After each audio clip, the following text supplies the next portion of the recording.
Yes, thank you very much. This debate ended just about an hour ago. It lasted, it seemed like forever at some points of it. But we're with J.R. Romano, Republican State Party Chair. J.R., you saw your candidates, 9 of them on the stage tonight, finally get into a little bit with each other. Is that a good thing? Well, look, I think part of politics is you have to be able to, and I use a line, throw a punch and take a punch, right? We're going to want to see candidates that are capable of executing an attack or prosecuting a case against a potential Democrat candidate for the failures that have happened in the state. So you're going to kind of want to see them mix it up a little bit. Are you happy with what you saw from them tonight? I mean, look, I thought it was a great event. We had a huge crowd here. I think it was over 400 people, a tremendous amount of people watching online, thanks to WTNH. Yeah, I thought it was a great night. I really did.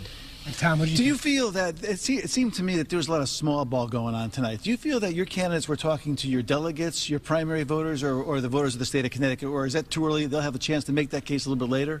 I think a lot of times you get it. Any politician tends to get in the weeds, and you know, these things are almost like practice before the general election, where they can get their feet under them, get their message right, and kind of navigate those waters of understanding the complicated problems in the state and offering a simpler solution that can be digested. So why don't you think we see Democratic debates like this one? What are they going to argue, right? Their economics have failed in our state. They have nothing to really debate about. I would imagine they're hiding from their record.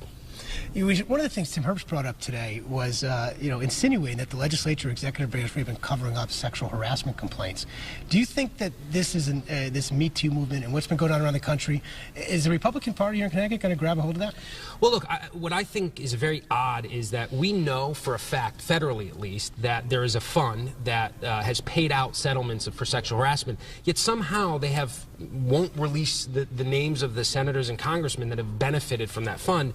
And I just find it so ironic that Chris Murphy, someone who's involved in this resist movement, isn't demanding the release of those names.